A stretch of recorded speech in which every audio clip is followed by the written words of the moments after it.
friends, we are diving back into our story today of Ivan and Ruby and Bob to see what happens. We only have a little bit left of our book to finish today. We're not going to finish it today, but we're very, very close to the end of our story and the resolution of our story. So I'm going to begin reading. We are on page 254 and it's titled Photo. Late at night, Mac opens my cage. The full moon falls on his sagging shoulders. He seems smaller somehow. Bob, instantly alert, leaps off my stomach and dives under knot tag. Don't bother hiding, dog, Mac says. I know you sleep in here. Mac settles onto my tire swing. Might as well stay one more night. Your buddy's leaving tomorrow. Tomorrow? My stomach drops. I'm not ready. I need more time. I haven't said my goodbyes. I haven't thought this through. Mac pulls a small photo out of his shirt pocket. It's me when I was young. Mac and I are in the front seat of his convertible. I'm wearing a baseball cap and eating an ice cream cone. I was a handsome lad, but I have to admit, I look ridiculous. Nothing like a real gorilla. We had some laughs, didn't we, Guy? Mac says. Remember when we went on that roller coaster, or that time I tried to teach you to play basketball? Mac shakes his head, chuckling. You had a lousy jump shot. He stands, sighs, looks around. He puts the photo back in his pocket. I'm going to miss you, Ivan, he says, and then he leaves. He doesn't look back. So I don't know about you, but that made me feel very emotional. I think even though we know that Mac wasn't treating Ivan the correct way and the proper way, it still is very sad because I do think at one point or at the beginning of when Mac purchased Ivan, I do think that Mac really loved Ivan like a pet, like we love our dogs and our cats and our bunnies.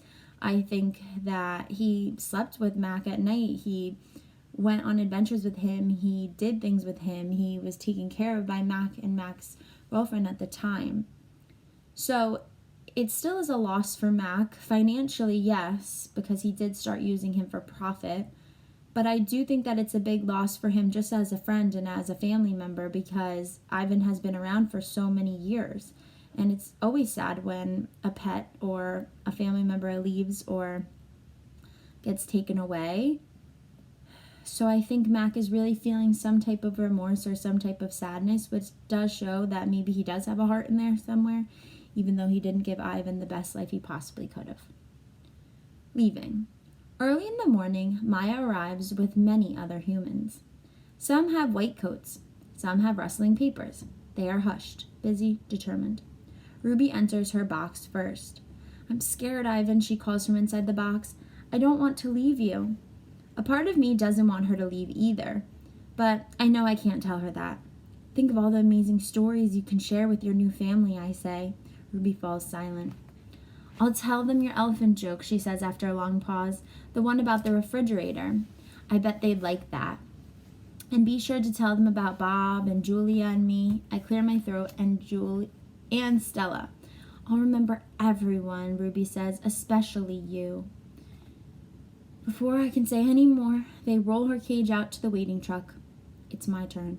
So at this point, Ivan and Ruby feel like they're not going to really see each other at this humane zoo because they're not similar type of animals, and typically gorillas aren't kept near the elephants. They're usually separated. Bob is hiding in a corner behind my pool. The humans don't even notice him. While they're busy making sure my box is ready, Bob sneaks over. He licks my chin just in case there are any leftovers. You, I whisper, are the one and only Bob. I reach for knot tag. She is a limp rag without her stuffing. Dribbles of paint cover her fur. I hold her out to Bob. He tilts his head, confused. To help you sleep, I say. Bob takes her in his teeth and slips away. There's Bob taking knot tag.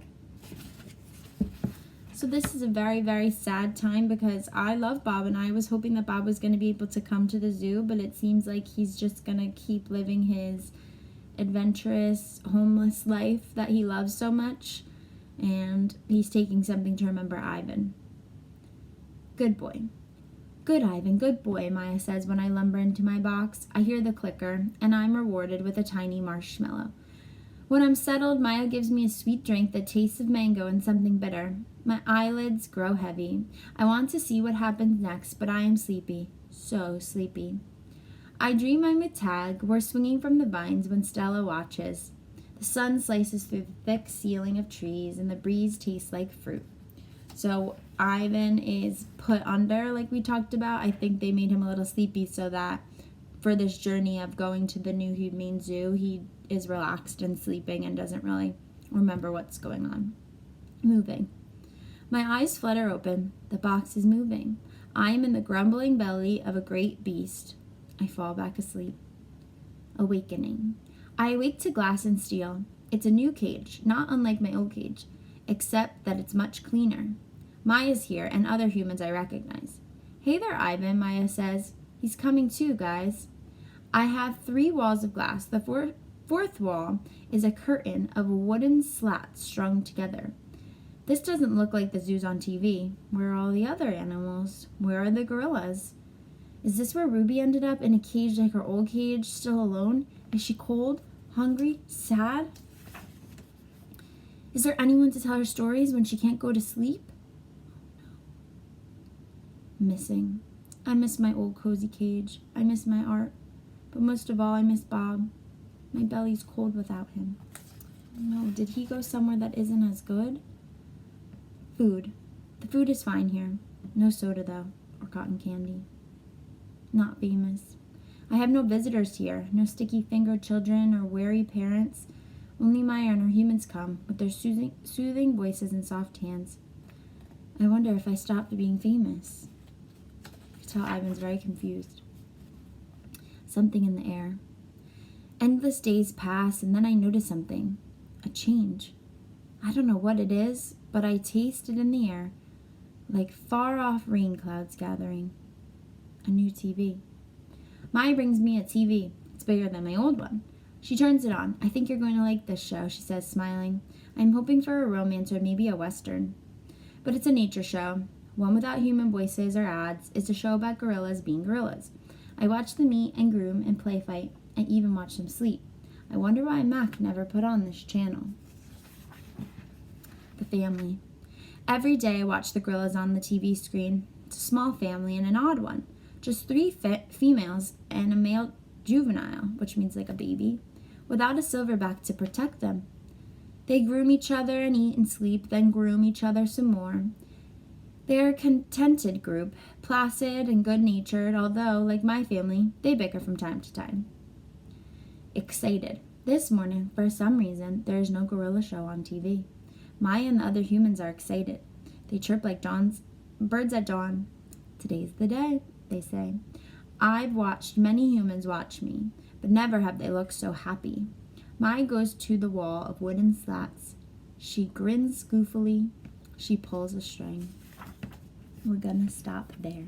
That's at 2:69. We're going to finish, leaving you on another cliffhanger. If you are in my class, fill out the Google form. I want to know, what do you think Maya showed him when he opened up that wooden slatted wall? If you do have the book, do not go forward. Do not peek. Use your ability to wait. And we will be back tomorrow to see what Ivan is finally able to see at this new place.